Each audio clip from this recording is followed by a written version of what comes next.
6장 3절에서 4절 말씀 우리가 한 목소리로 봉독합니다.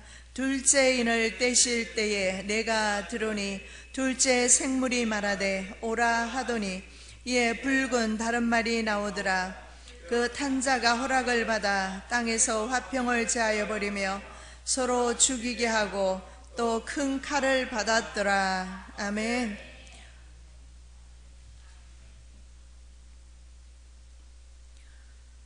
생사화복을 주관하시며 인류의 역사를 주관하시는 주님, 만물을 지금도 통치하시며 다스리시는 주님, 주님의 성호를 찬양합니다. 저희들에게 생명 주시고 구원 주심을 감사와 찬양과 영광을 돌려드립니다. 저희들의 마지막 날까지 임마누엘 보존하여 주시기를 원하며 함께하여 주시옵시고, 환난의 소문을 들을 때 끝까지 믿음 지키는 저희들 되게 하옵소서.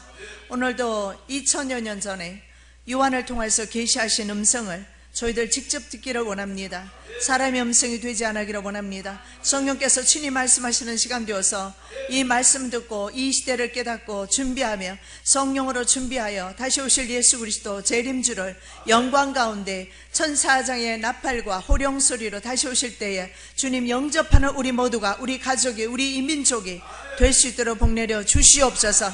지금 예배드리고 있는 필라교회 위에 하나님 함께해 주시옵시고, 목자 없이 예배 드리는 가운데서도 주의 성령이 직접 함께 하시고 예배를 받아 주시옵시고 흠량하여 주시옵소서. 모든 영광 주께 올려드리오며 살아계신 예수 그리스도의 이름으로 기도드립니다. 아멘. 자, 둘째인 재앙입니다. 붉은 말과 기수가 나옵니다. 폭동과 내란 그리고 전쟁을 의미합니다. 자, 오라고 말한 둘째 생물은 바로 송아지입니다. 붉은 말의 붉은 색은 전쟁의 불과 피를 상징합니다. 제가 자주 드리는 말씀이지만 우리는 이 피라든가 전쟁이라든가 기근이라든가 실감이 사실 나지 않아요. 왜냐하면 평안한 가운데 살고 있기 때문에 그렇습니다. 그러나 중동 지역으로 가보십시오. 그들은 이미 적어도 이 둘째인 재앙이 저들에게는 임하고 있다는 사실을 깨달을 것입니다. 깨어 근신하여 정신 차리시기를 예수님의 이름으로 축복합니다. 둘째인 재앙을 뗄 때 바로 붉은 말이 나오는데 그 붉은 말은 전쟁을 의미한다. 자, 그 말을 탄 기수가 있습니다. 그 기수는 하는 일이 있는데 뭘 하느냐면 세상에서 화평을 제합니다. 그리고 서로 죽이게 만듭니다.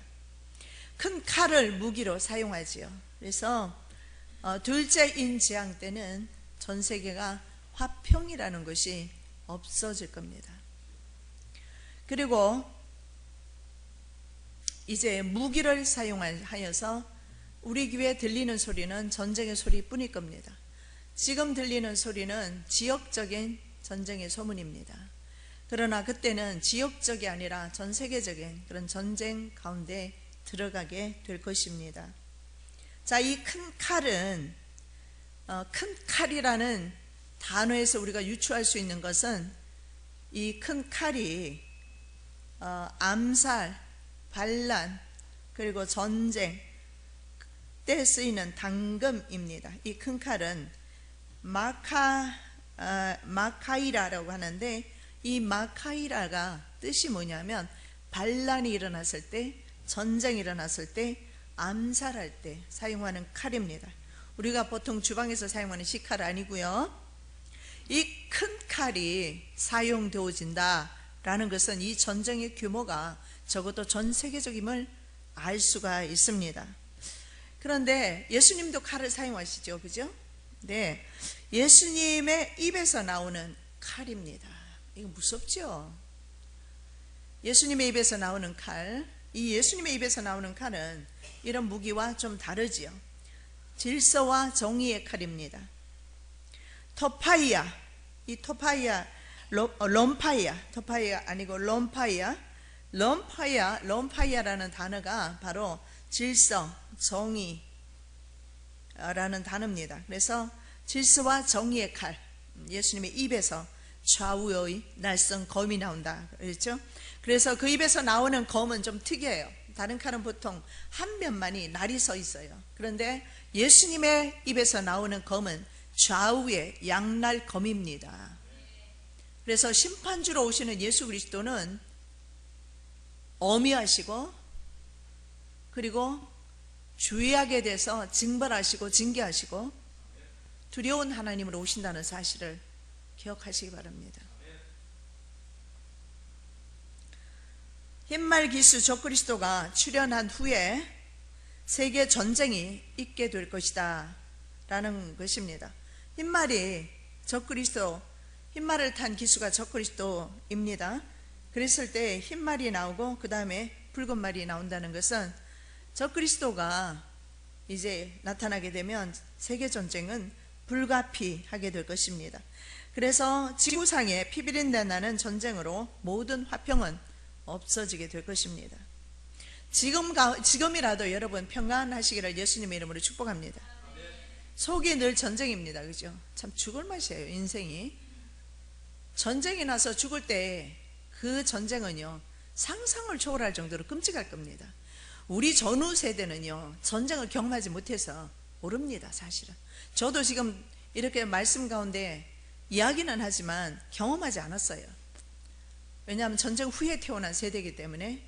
그런데 전쟁을 겪어본 사람은 알게 될 것입니다. 전쟁의 참화가 얼마나 끔찍한지. 그런데 지역적으로는 이미 그러한 전쟁의 참화 가운데 들어간 국민들이 있단 말입니다.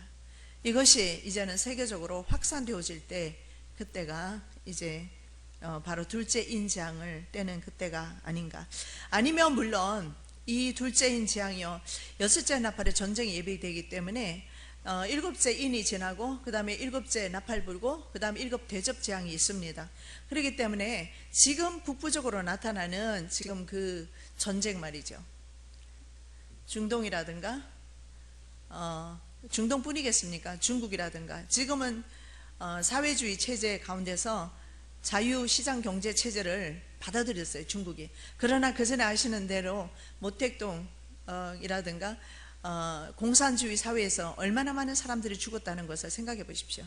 우리나라 때도 6.25 동란 때 얼마나 많은 사람들이 죽었습니까? 어쩌면 이미 둘째인 재앙은 벌써 지나갔다고 볼 수도 있습니다. 그러나 둘째인 재앙이 언제인가 말씀드릴 수는 없어요. 분명한 것은 이러한 검이 말이죠, 전쟁의 검이라는 거예요.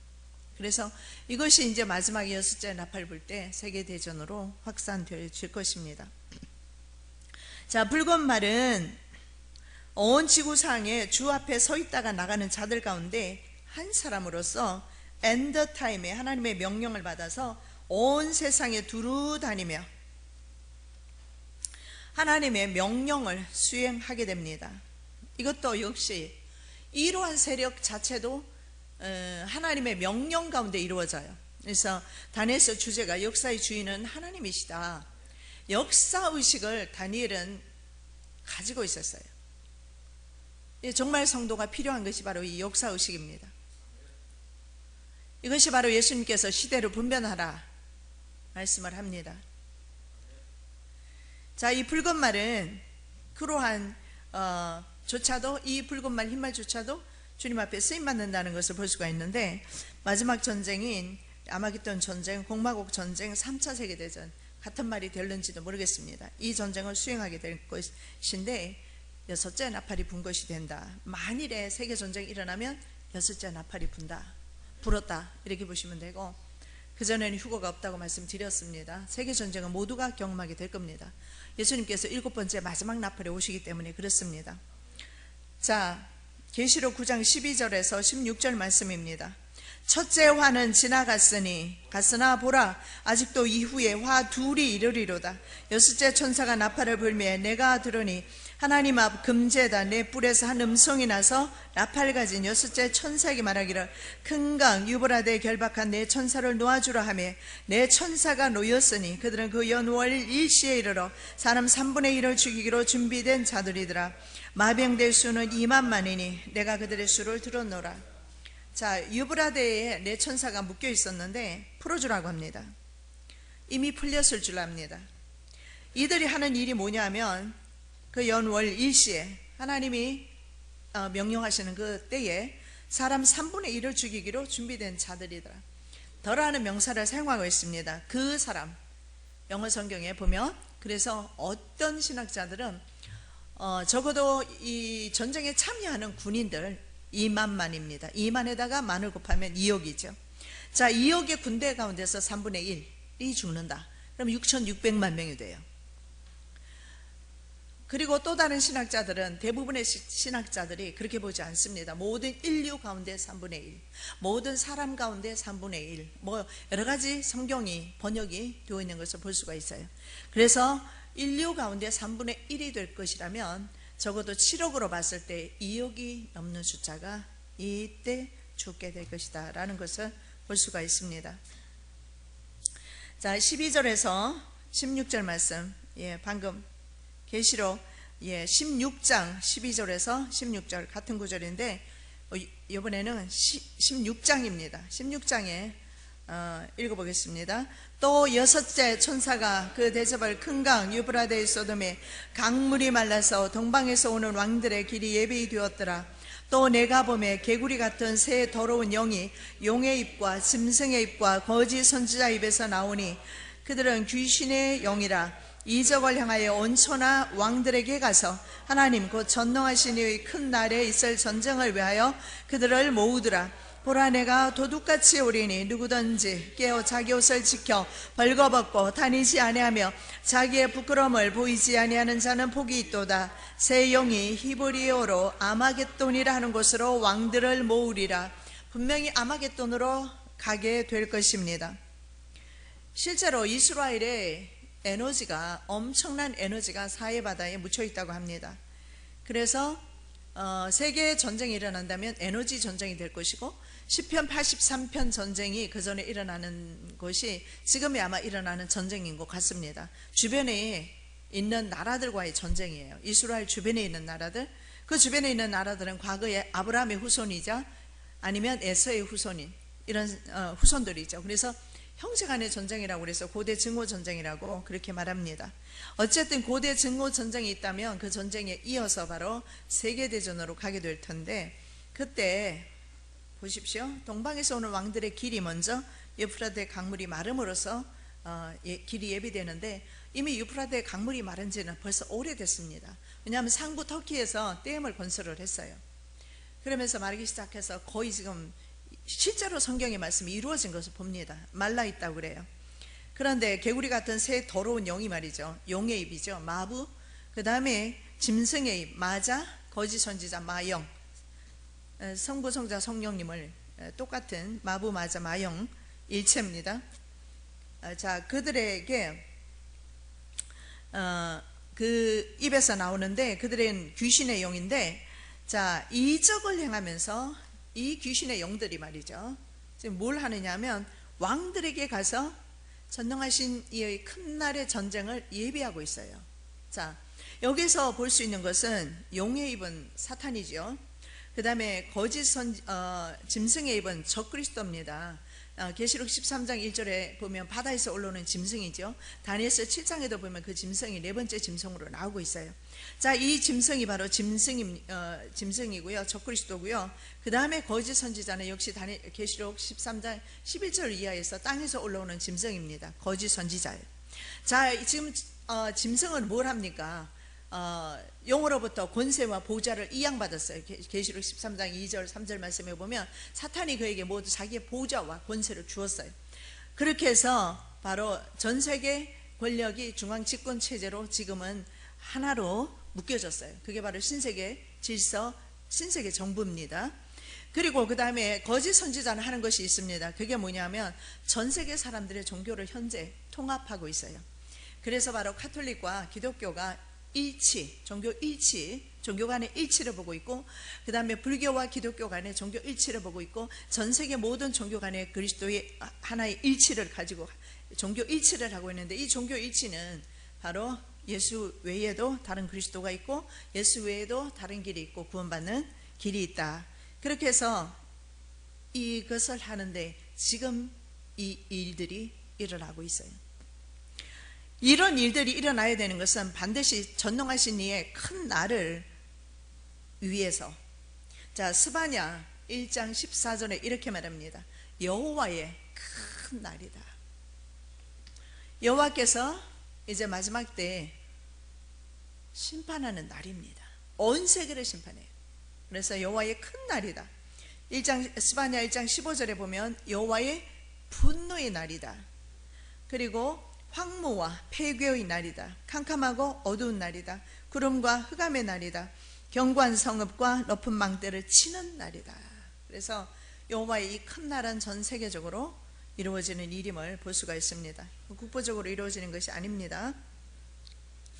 이렇게 스바냐 선지자는 크고 두려운 날, 여호와의 큰 날, 그리고 바로 요한도 똑같은 말씀을 합니다. 이러한 두려운 날, 이 날이 바로 세계 전쟁이 일어나는 날이면서 동시에 바로 주님께서 준비하시는 이 세상을 심판하는 날인 것을 볼 수가 있습니다.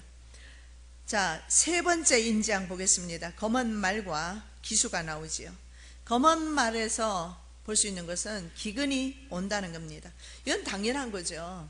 전쟁이 오면 기근이 오게 되어 있어요.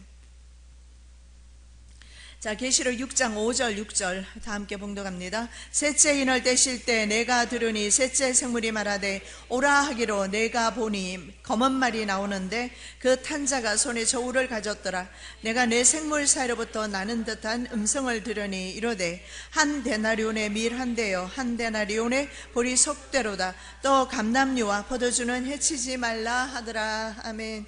자, 오라고 말하는 셋째 생물은요, 사람입니다. 사람의 모습이 이제 검은 말에게 그리고 탄자에게 오라고 합니다. 왜 오라고 합니까? 이제 주의 사명 감당할 일이 있어요. 여러분, 고레스 같은 경우에도 구원받은 증거가 없음에도 불구하고 이사야서에 보면 나의 종으로 나와 있어요. 이방 나라 페르시아 왕인데 하나님 앞에 쓰임 받을 때 그건 종입니다. 그래서 이 검은 말 탄자도 하나님의 명령받아서 움직여요. 그래서 다른 말로 말씀드리면 하나님의 엔드타임이, 하나님이 정해놓으신 타임이 된 겁니다. 엔드타임. 그 엔드타임에 하나님께서는 하나님의 자녀들을 구원하시고 세상은 심판하려 하고 계십니다. 자, 검은 말 탄자의 손에 저울이 있습니다. 이 저울이 있다는 것은 달아서 먹어야 돼요. 함부로 먹었다가는 이제 굶어 죽게 됩니다. 그래서 전쟁 후에 일어나게 될 기근과 빈곤의 상태를 보여주고 있습니다. 예수님께서 감람산 광화에서 이렇게 말씀하신 기근에 대해서 말씀을 하셨어요. 그 기근과 관련이 있습니다. 자, 경제가 심각한 타격을 입게 될 것입니다. 엄청난 타격을 입게 될 거예요. 그래서 지금 이 시대는요, 사업을 벌이기보다는 있는 것, 할 수 있으면 간절하게 만드는 것, 지혜가 필요합니다. 여러분, 가정마다 사정이 다 다르기 때문에 제가 말씀을 못 드립니다. 기도하십시오. 제가 알려드리는 것은 시대입니다. 시대를 알았다면 그냥 내일 모레 전쟁이 일어난다는데 멍청하게 넋놓고 있을 겁니까? 성령으로 기도하시면 성령께서 무엇을 어떻게 준비하라고, 어떻게 정리하라고, 어떤 것을 버리라고 주님께서 말씀하실 거예요. 경제가 엄청난 타격을 입게 됩니다. 이건 창세 이래로 이런 환란이 없다고 그랬어요. 먹는 것 가장 심각한 거 아닙니까? 옷이요? 둘째예요. 자, 한 되가 6홉 정도 된다고 합니다. 6홉. 한 데나리온은 당시에 로마 병정의 하루 급료입니다. 자, 정상적인 시절에 한 데나리온은 곡물을 한 데나리온을 가져가면은요, 이제 그러니까 하루 급료를 가져가면 곡물을 5대 내지는 한 말 정도 살 수가 있어요. 지금 아마 그럴지도 모르겠습니다. 그런데 기근이 오면 하루 품삯으로 자신의 하루 양식밖에 구할 수가 없는데, 왜냐하면 보리는 더 싸기 때문에 보리하고 밀하고 같습니다만은 지금은 우리가 보리가 더 좀 싼 것 같습니다. 제가 안 사봐서 잘은 모르겠는데, 그래서 보통 때는 보리는 더 싸게 살 수가 있지만, 그러나 이런 전쟁이 났을 때는 보리나 밀이나 거의 비슷하게 엄청난 비싼 값을 지불하고서야 살 수가 있는 것을 보게 됩니다. 자, 값을 외치는 소리와 저울은, 값을 외치는 이 사람의 소리와 저울은 세계적인 공황이 온다는 사실이 알 수가 있습니다. 여러분, 이러한 이 사실에 우리가 좀 주의를 기울일 필요가 있습니다.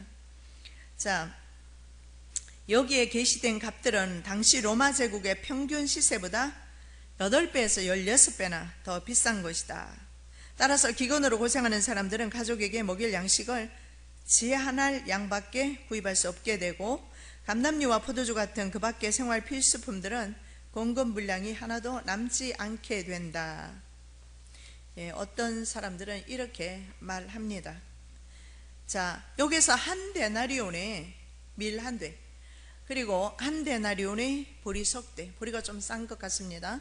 계산해 보면 경제 공황이 왔을 때 몇 배가 뛸 것인가?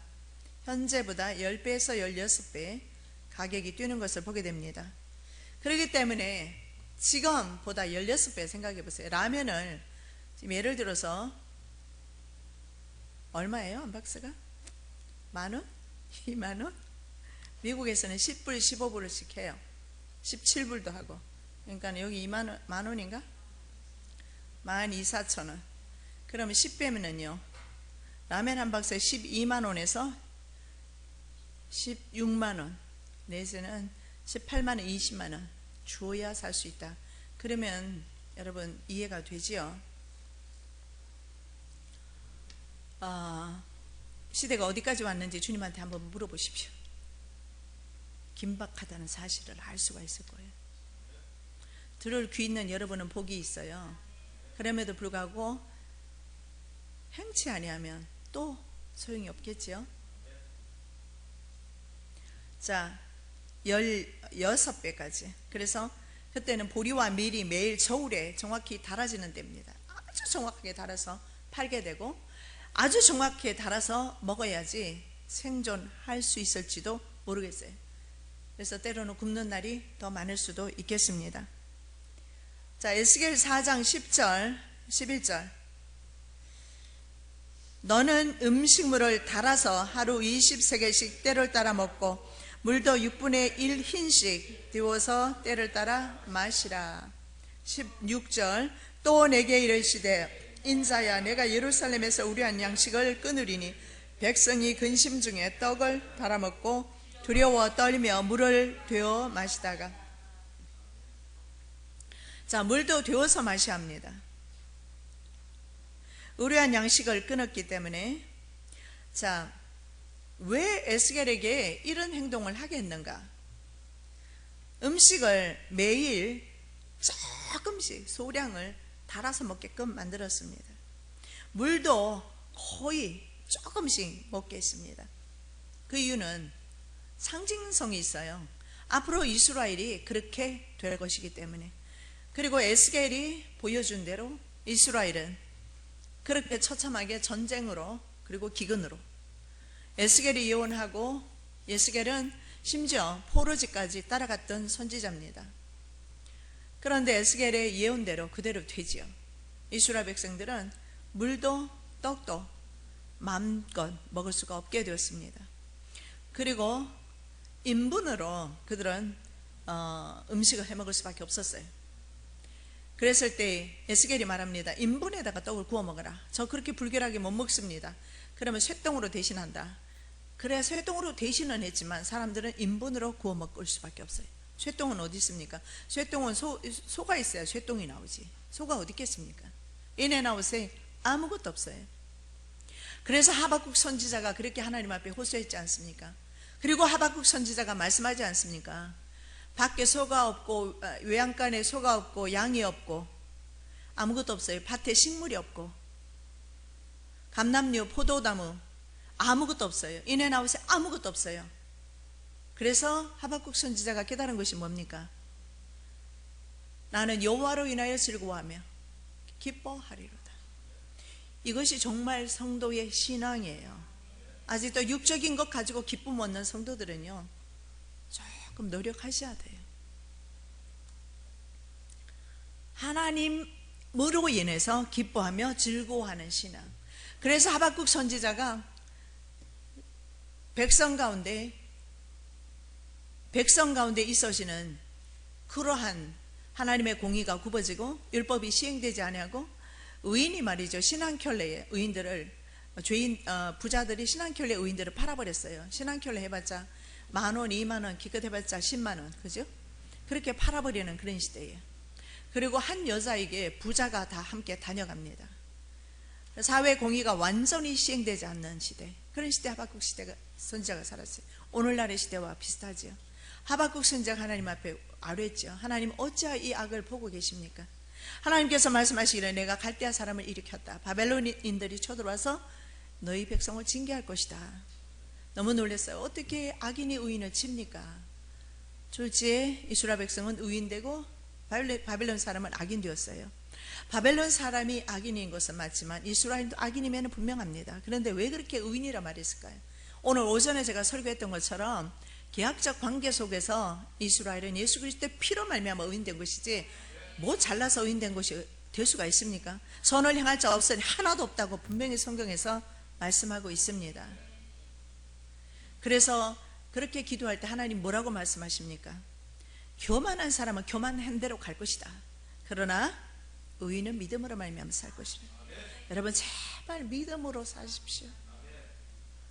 눈에 보이지 아니하지만 여호와를 의뢰하시기 바랍니다. 의인은 믿음으로 말미암아 살리라. 마지막 때 성도들은 믿음으로 말미암아 살리라. 믿음만이 우리의 소망이에요. 믿음만이 우리의 생명을 살립니다. 그리고 그 다음에 고백이 그 유명한 하박국 3장 16절 18절. 비록 무화과 나무가 무성치 못하고 포도나무 열매가 없고 감람나무에 소출이 없어도 나는 여호와로 인하여 즐거워하며 기뻐하려라다. 그 유명한, 우리 입으로는 찬송 부르면서 막상 그런 날이 다가오면, 이 기근의 날이 오면은요 쉽지는 않습니다. 여러분, 지금 믿음의 경주 잘 하시기 바랍니다. 어쩌면 이렇게 닥달하는 시간도 없어질 거예요. 그 불운간에 우리가 함께 모여 찬양하고 기도하고 예배하는 것은 놀라운 축복입니다. 이런 것이 없어졌을 때 그때 기량을 좀 익힐 것, 그때 믿음의 기량을 좀 키울 걸. 후회하면 늦지요. 지금입니다.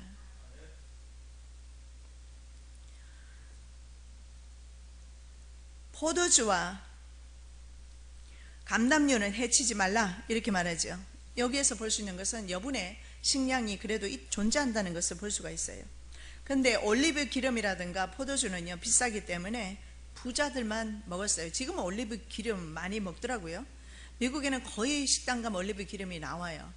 그걸로 빵 찍어 먹고 하는데, 한국에도 보니까 몸에 좋은 걸 아나 봐요.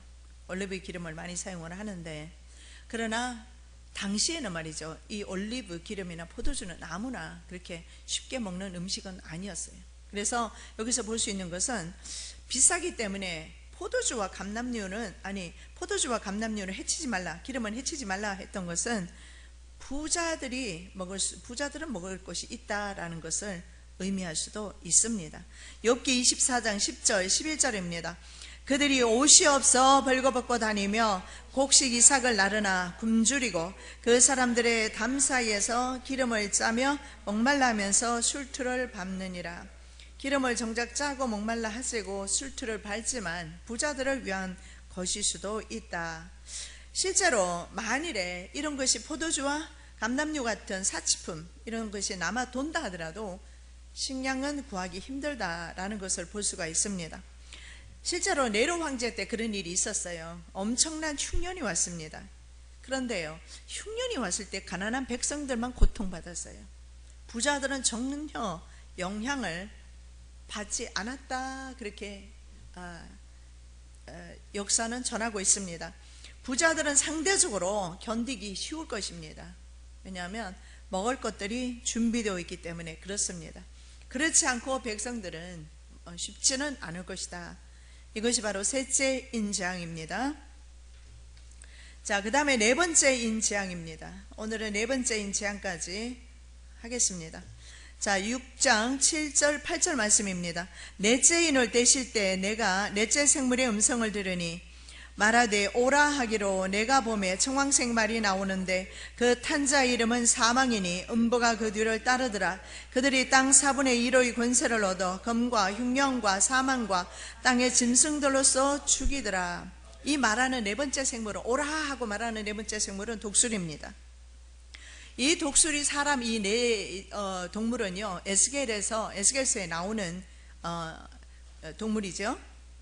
자, 그런데 청황색 말이 나와요. 이 청황색 말이 뭐냐면 원어에 보면 클로로스라고 하는데, 클로로스는 뭐냐면 질병과 죽음을 나타내는 창백하고 어두운 잿빛을 가리킵니다. 자, 이 구절은 헬라어 타나투스와 이중 의미로 사용되어 있습니다. 타나투스는 뭐냐면, 타나투스는 사망과 전염병을 가리킨단 말이죠. 자, 그렇다면 이 클로로스나 타나투스, 이 같은 의미로 사용이 되는데 무슨 말이냐면 질병과 죽음을 나타내고 동시에 전염병, 자, 질병이 창궐하게 되죠. 그리고 그 다음에 전염병이 돌게 되어 있습니다. 시편 91편의 말씀이 낮과 밤으로 전염병이 돈다, 그렇게 예언하고 있습니다. 그럼에도 불구하고 전염병으로 말미암아 옆에서 천인이 만인이 엎드러지고 넘어져도 나는 안연히 구하리로다. 전사님 뭐 귀한 꿈을 꾸셨던데, 가능한 일이라고 생각합니다. 왜냐하면 내가 있잖아요, 내 몸이 때로는 나를 잡으려 하는 사람들의 눈에 그대로 노출될 수도 있겠지요. 그러나 하나님께서 가리워 주신다면 가능한 일이다. 전 그걸 믿는 이유가, 이스라엘에 가봤어요. 근데 이스라엘에서 다윗이 숨었다는 동굴을 봤습니다. 숲속에 동굴이 숨겨져 있는 줄 알았더니 석회암 안반으로 되어 있는데 동굴 입구도 그렇고 완전히 그냥 뚫려 있어요. 나무 한 그루가 없어요. 거기에 들어가 앉아 있으면 다 들통나겠더라고요. 근데 어떻게 몰랐을까? 하나님께서 심지어는 사울의 군대 한 명도 남기지 않고 잠재워 버렸어요. 그 중에 아무리 피곤해도 한 명은 깨어 있을 법도 하잖아요. 그래서 잠재워서 도망가게 하거나, 자, 망하게 죽게 되는 경우가 네 가지로 나옵니다. 사망과 전염병을 말하는데 이것은 네 가지 중한 벌을 연결해서 생각해 볼 수가 있습니다. 이 말씀이 에스겔 14장 21절에 이 말씀과 연결해서 볼 수가 있습니다. 넷째 생물이 나타나게 되면 에스겔 14장 21절 말씀과 연결해서 네 가지 중한 벌이 내린다는 사실을 볼 수가 있어요.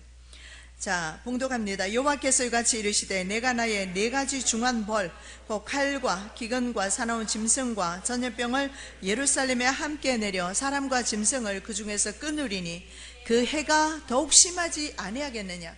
이게 설상가상이라고 합니다. 칼이 왔습니다. 칼 다음에 그 다음에 다 불태워버리고 하니까 기근이 오겠죠. 그 다음에 사나운 짐승, 그리고 전염병. 이 사나운 짐승, 근데 이 짐승은 뭔지는 모르겠어요. 저는 모르겠는데 성경에 보면 이 짐승은 사람이더라고요. 맞죠? 왜냐하면 성경에서 짐승은 다니엘서 7장이나 말씀에 보면 이 짐승은 바로 제국인 것을 알 수가 있어요. 그래서 이 사나운 짐승은 사나운 제국, 뭐 이런 뜻이 아닐까 뭐 생각을 합니다만, 자, 이 네 가지 벌로서 칼로 망하는 사람이 있고, 기근에, 사나운 짐승에, 그리고 전염병에 망하는 사람이 있는데, 전염병이 하루에도 잠시 1분 1초 사이에도 옆에서 몇 명이 죽어나가요? 1000명씩, 10,000명씩 죽어나가는데, 여러분 미국에서 발생하는 여러 가지 병들, 그리고 전 세계적인 병들 한번 보십시오. 예를 들어서 뭐 돼지 구제역이라든가, 그 다음에 무슨 스완,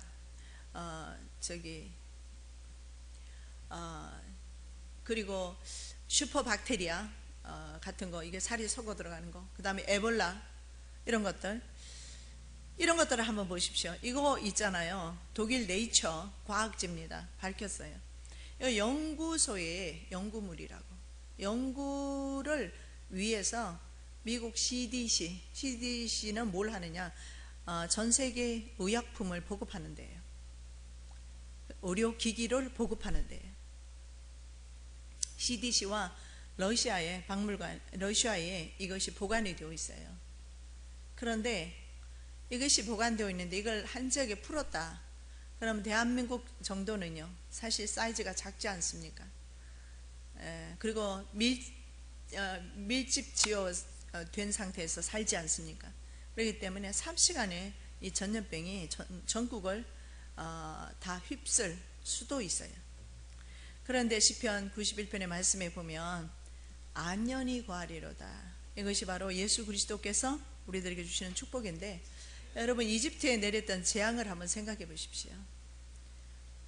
다른 재앙들은요, 세 번째 재앙까지는 똑같이 내렸어요. 네 번째 재앙부터 열 번째 죽음의 재앙까지는요, 고센 땅에는 그 질병이 그리고 죽음의 재앙이 고센 땅에는 넘어갔어요. 그 땅에는 바로 빛이 있었어요. 흑암이 없었어요. 이유는 단 하나입니다. 이스라엘 백성이 하나님의 자녀도였기 때문에 그래요. 하나님께서 마지막 때 구별하시는 성도, 가정 살 줄로 믿습니다.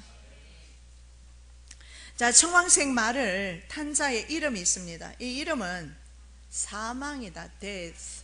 사망이다. 무섭죠?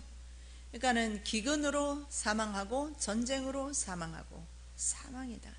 그리고 사망 다음에 무엇이 따르느냐면 음부가 따라요. 음부를 하데스라고 합니다. 하데스는 뭐냐면 무덤 파는 자, 무덤이에요. 무덤 파는 자. 자, 사망은 몸을 죽이고 음부는요, 영혼을 삼켜요. 왜냐하면 음부는 영육이 다 가는 곳이 음부예요. 자, 그래서 음부는 형벌의 장소이고 지하계의 죽은 영혼들의 거처로 그렇게 나와 있습니다. 그래서 사람이 죽어서 끝나면 좋겠습니다만 그 다음에 음부가 따른다. 그 영혼까지 멸망시키는 것을 볼 수가 있어요. 그래서 죽기만 하고 끝나면 참 다행이죠. 오히려 그렇다면 동물이 낫습니다. 영혼이 없잖아요. 그러나 사람에게는 음부가 따라요. 음부. 이 음부는 영혼까지도 추격합니다. 그래서 사람들을 바로 음부로, 지옥으로 데려갈 것입니다. 자, 새 기수 후에 전쟁과 내란으로 인한 기근으로 온 지구상에는 엄청난 수의 사망이 있게 된다는 것을 말합니다. 왜냐하면 땅 3분의 1의 권세를 받았다, 이렇게 말합니다. 지구인 4분의 1 혹은 공화국 연합군 중에 4분의 1이 전쟁으로 죽을 수도 있다. 아까 제가 3분의 1이라고 했는데 2만만 중에 3분의 1입니다. 그런데 여기에 보면은요, 그건 전쟁으로 죽는 3분의 1이 될 것이고, 그 다음에 그 기근이라든가 이런 문제로 말미암아 아까 우리가 보셨던 4가지 중한 벌, 칼이라든가 기근, 전염병까지 포함했을 때, 자, 땅 4분의 1의 권세를 받았어요. 이 재앙을 내리는 천사가. 그랬기 때문에 적어도 전 세계인의 4분의 1은 죽지 않을까. 그렇다면 7억 가운데 엄청난 숫자가 죽게 되겠죠. 자, 죽음의 천사가 돌아다니는 지역에 죽음이 옵니다. 그리고 음부, 그 지옥이 그 뒤를 따릅니다. 무기는 검과 기근, 사망과 짐승인데, 붉은 말은 검, 검은 말은 기근, 사망은 청황색 말, 그리고 짐승은 흰 말, 적그리스도이죠. 예, 입니다. 자, 그 다음에 두 번째로 무저갱에서 올라오는 황충입니다. 무저갱에서 올라오는 황충. 넷째인 재앙 중에서 첫 번째는 청황색 말을 탄 자 이름이 사망이었고, 그런데 특이하게 바로 이 넷째인 재앙에서 보면 황충 한 마리가 어디에서 올라오죠? 무저갱. 계시록 9장 11절에 무저갱이 나옵니다. 이 황충의 이름이 있어요. 아바돈입니다. 히브리어로. 헬라어로는 아볼리온. 근데 아이들의 게임을 보니까 아볼론, 이거 많이 나오더라고요. 게임이 마귀 게임이에요. 자, 계시록 9장 11절 봉독합니다. 그들에게 왕이 있으니 무저갱이의 사자라. 히브리어로는 그 이름이 아바돈이요 헬라어로는 그 이름이 아볼루온이더라. 자, 무저갱에서 올라오는 황충으로 하나님의 입맞지 않은 사람들만 해칩니다. 그 다음에 말씀 9장, 계시록 9장 2절에서 4절 말씀.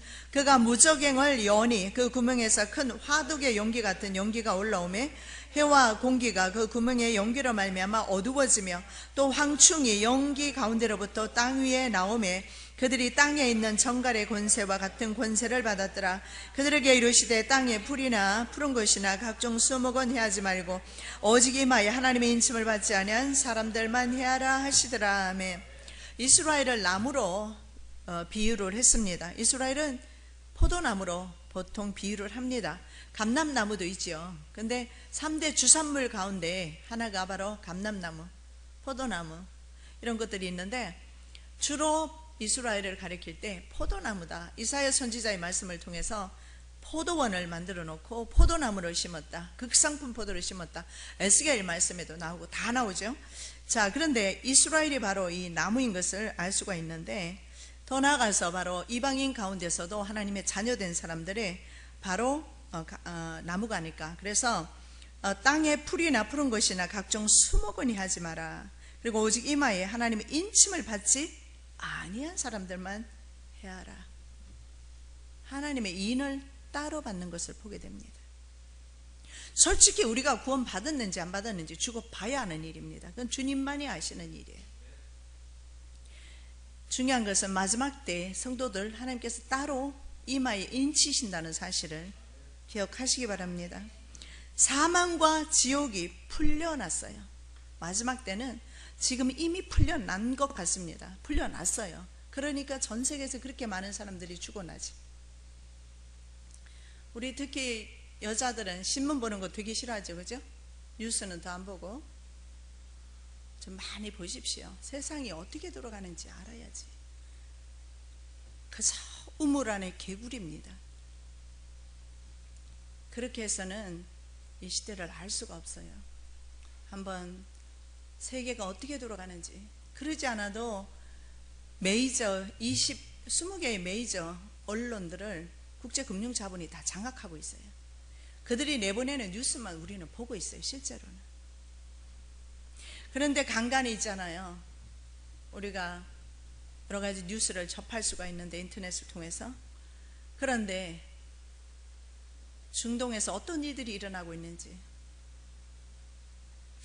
어떻게 참혹하게 사람들을 죽이는지, 어떻게 참혹하게 그리스도인들을, 기독교인들을 지금 살해하고 있는지 간간히 여러분은 듣고 있어요.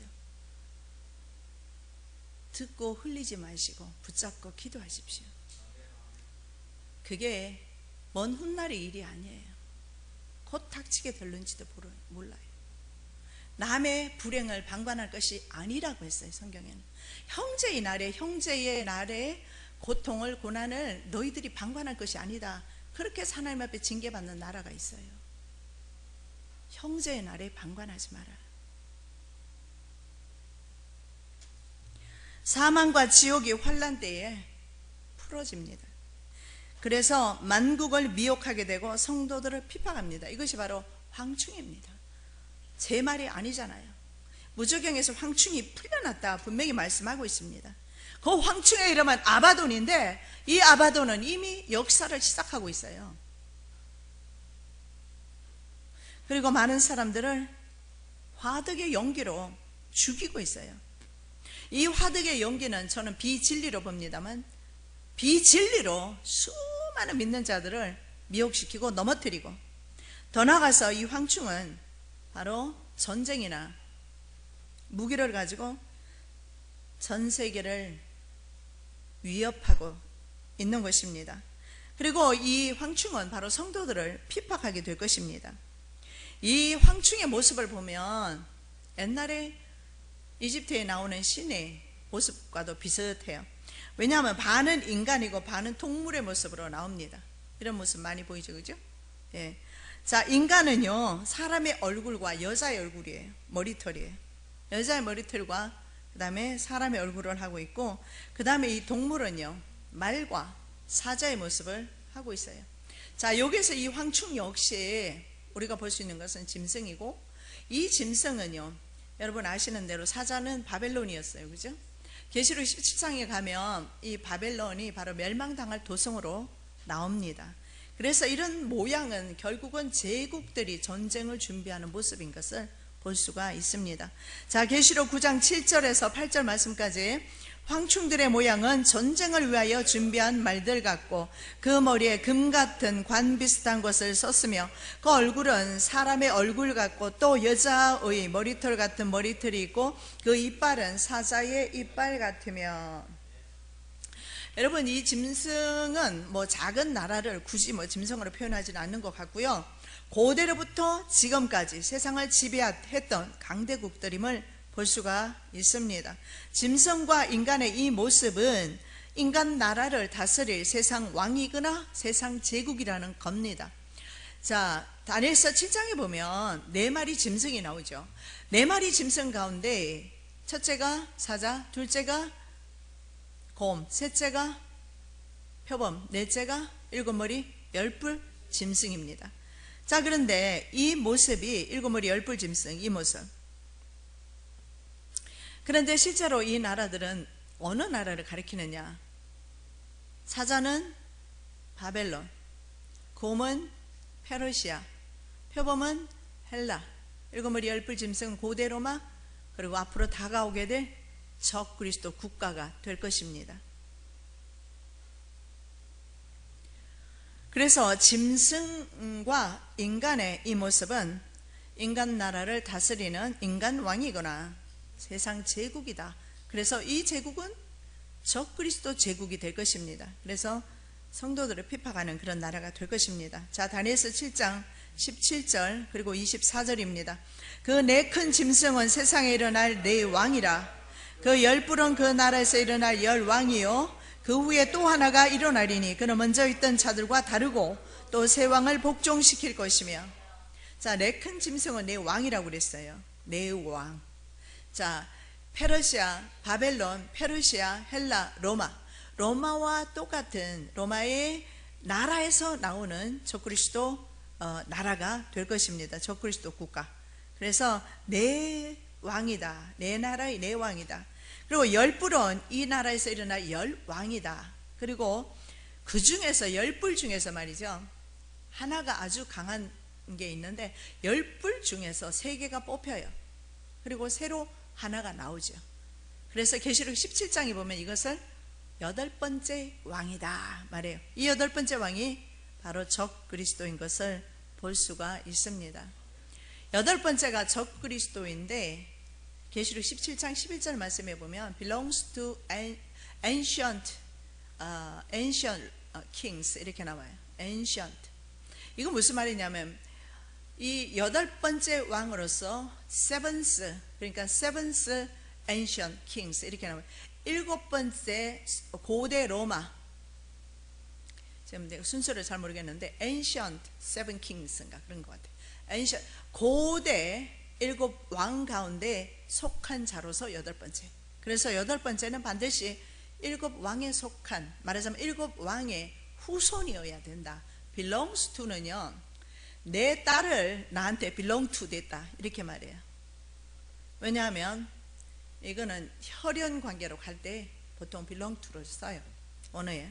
그렇다면 분명히 그 7왕의 핏줄 가운데서 8번째 왕이 나오게 되는데 8번째 왕은 적그리스도가 되는데, 이것이 지금 말하는 10뿔 가운데서 새로 나오는 작은 뿔입니다. 이 작은 뿔, 이 작은 뿔이 적그리스도가 되는데, 이 적그리스도가 바로 8번째 왕이고, 이 8번째 왕은 7에 속한 자고, 그래서 7은 고대 로마입니다. 그래서 로마 나라에서 속한 나라가 오늘날 정확하게 웨스트 유럽 연합입니다. 서유럽이 정확하게 7개, 10개입니다. 10개 나라. 그리스가 디폴트, 그러니까 그리스가 어떻게 됐죠? 디폴트, 그 경제 문제로 인해서 유럽 연합에서 쫓아내려고 애를 많이 쓰지만 안 쫓아내요. 쫓아내버리면 하나님의 말씀이 성취가 안 돼요. 그래서 안 쫓겨나요. 만일에 그리스가 쫓겨나면 다른 나라가 들어가야 돼요. 근데 다른 나라는 이스트 유럽 연합이 27개국입니다. 그러나 서유럽은 정확하게 10개 국가로 정확하게 되어 있어요. 그래서 우리가 성경을 면밀히 살펴보면 그리스도가 어느 나라 대통령이 적그리스도다, 교황이 적그리스도다 막 이런 말을 하는데 분명히 말하고 있습니다. 열왕 가운데서 나오게 되는 한 작은 왕입니다. 이 왕이에요. 그래서 성경에는 분명히 왕과 패권자를 구분하고 있어요. 정치적 리더와 왕을 구분하고 있어요. 반드시 왕 가운데서, 왕족 가운데서 적그리스도가 나온다라는 걸 볼 수가 있어요. 지금은 적그리스도 강의는 아니니까 이 정도로 넘어갈게요. 네, 저기 보면 영상 보면 다 나와 있는데 영상을 열심히 보는 분은 계시는데 또 전혀 안 보신 분도 계신 것 같아서 제가 좀 설명드렸어요. 자, 그래서 이 짐승은 바로 적그리스도 나라 내지는 국가가 될 것입니다. 그래서 이 나중에 나오는 작은 뿔이 있잖아요. 이 작은 뿔은 먼저 있던 왕들과는 권세나 파워가 근본적으로 틀려요. 그래서 계시록 13장에 보면 이 권세는 용으로부터 오는 권세예요. 용이 보좌와 자기의 모든 오토리티를 다 넘겨줘요. 그리고 또 더 중요한 게 있잖아요. 이 적그리스도는 한때와 두때와 반때에 세상을 통치하도록 하나님께서 허락하시는 그런 때입니다. 그렇기 때문에 전에 있었던 그런 짐승과 다르다. 그래서 앞으로 일어나게 될 제국은요, 지금껏 있었던 그런 제국과는 비교도 안 된다. 그래서 이 적그리스도는 세계왕은 전 세계를 지배하게 될 겁니다. 자, 그 다음에 세 번째, 그는 멸망의 아들 혹은 멸망에 가증한 것이라고 불립니다. 누가요? 작은 뿔입니다. 작은 뿔로도 불리고 일곱 머리 열 뿔 네 짐승에서 나오는 작은 뿔, 이 작은 뿔, 이것이 멸망의 아들. 누가 그렇게 말씀했느냐면 예수님도 말씀하시고 다니엘도 말씀하고 있어요. 자, 멸망의 아들은 데살로니가 후서에서 멸망의 아들 이렇게 말해요. 멸망 혹은 멸망시키는 자 혹은 멸망의 아들이라 불리는데, 자, 예수님께서 멸망에 가증한 것이라고 다니엘서 9장 27절 말씀 인용하십니다. 마태복음 24장 15절입니다. 그러므로 너희가 선지자 다니엘이 말한 바 멸망에 가증한 것이 거룩한 곳에 선 것을 보거든. 자, 여기서 우리가 볼 수 있는 것은 뭡니까? 이것을 봐야 돼요. 거룩한 곳에 선 것을 보거든. 거룩한 곳은 어디입니까? 성전인데 현재까지는 성전이 없어요. 근데 이제 성전이 곧 세워진다면 그곳에 서게 될 거예요. 그래서 우리가 주의해서 봐야 되는 것은 제3성전이 세워지는가. 물론 성경에는 제3이라는 말을 쓰지 않지만 제2성전까지는 헤롯 성전으로 인정을 합니다. 역사학자들은. 그렇다면 세 번째 세워지는 성전은 제3성전이 되는 겁니다. 왜냐하면 성전이 세워질 때에 제사와 예물을 피할 수가 있습니다. 다니엘서 9장 27절에 한 일의 언약을 굳게 정한다. 7년 대환란이죠. 그 일의 절반의 제사와 예물을 금지시킨다. 그렇다면 성전이 없는데 제사와 예물이 있을 리 만무하지 않습니까? 그래서 성전이 세워지면 그 다음에 3년 반이 지나면 제사와 예물을 금지시켜요. 그래서 만일에 수녀님은 그렇게 말씀하더라고요. 이미 7년 환란에 들어갔다. 이렇게 봤을 경우에는요, 예를 들어서 후 3년 반 되기 전에 제사와 예물을 금지시킨다면 반드시 후 3년 반 시작되기 전에 제사와 예물을 금지시켜야 모이지 못합니다. 물론 제사와 예물은요, 3성전에서 드리는 희생 제사를 말합니다. 그 제사와 예물이 금지되었을 때 그때는 모이기가 힘들 거예요. 그런데 어떤 분들은 이미 시작되었다 하지만, 그러나 성경적인 근거를 찾는다면 일단은 성전이 세워져야 제사와 예물이 드려질 것 아닙니까? 근데 아직까지는 성전이 세워지지는 않은 것 같고, 그러나 이제는 거의 국가 차원에서도 성전 짓는 것을 거의 허락한 상태라고 저는 그렇게 보고 있습니다. 그렇다면 이제 짓는 것은 시간 문제고 그 짓는 것은 한 7개월이면 짓게 됩니다. 그렇다면 바로 이미 환란에 들어갔다고 봅니다. 그래서 지어져서 첫 제사를 드렸다 하면 벌써 8개월이 지난 겁니다. 다니엘서 9장 말씀을 따르면, 그러면 8개월이 지났다는 것은 이미 7년 안에 들어가 버렸다라는 거예요. 그래서 성전 짓는다 하면은 여러분 이렇게 보시면 돼요. 성전을 짓기 딱 시작했어요. 그러면 벌써 환란에 들어갔다, 이렇게 보는 겁니다. 오늘도 계속해서 계시록에서 어두운 말을 해서 여러분 죄송한데, 지혜 있는 사람은요 잔치집에 가지 않습니다. 마지막 때 성도는요 초상집에 가서 지혜를 얻는 겁니다. 그래서 제가 이런 설교를 여러분에게 하면서 때로는 좀 즐겁고 유쾌한 설교만 좀 해드리면 좋은데, 하지 못하고 죄에 대해서, 지옥에 대해서 남들이 안 하니까 하는 겁니다. 여러분의 영혼을 살리려고 이해하시고, 그렇다고 어두운 마음으로 돌아가지 마시고, 아까 제가 말씀드렸던 것처럼 천인이 만년이 내 곁에서 넘어지고 쓰러져도 나는 안녕히 구한다. 하나님의 보호와 인도 아래 승리하시는데 지금부터입니다. 오늘부터입니다. 오늘부터 하나님의 보호와 인도 받으시기를 예수님의 이름으로 축복합니다. 사랑의 예수님 감사합니다. 오늘도 요한을 통해서 주신 계시 음성 들었습니다. 한 길로 치고 지나가지 말게 도와주시고 삶 가운데서 믿음으로 실천하며 다시 오실 예수 그리스도를 영접하고 준비하는 저희들 되게 하옵소서. 감사하며 예수 그리스도 이름으로 축복하며 기도드립니다. 아멘.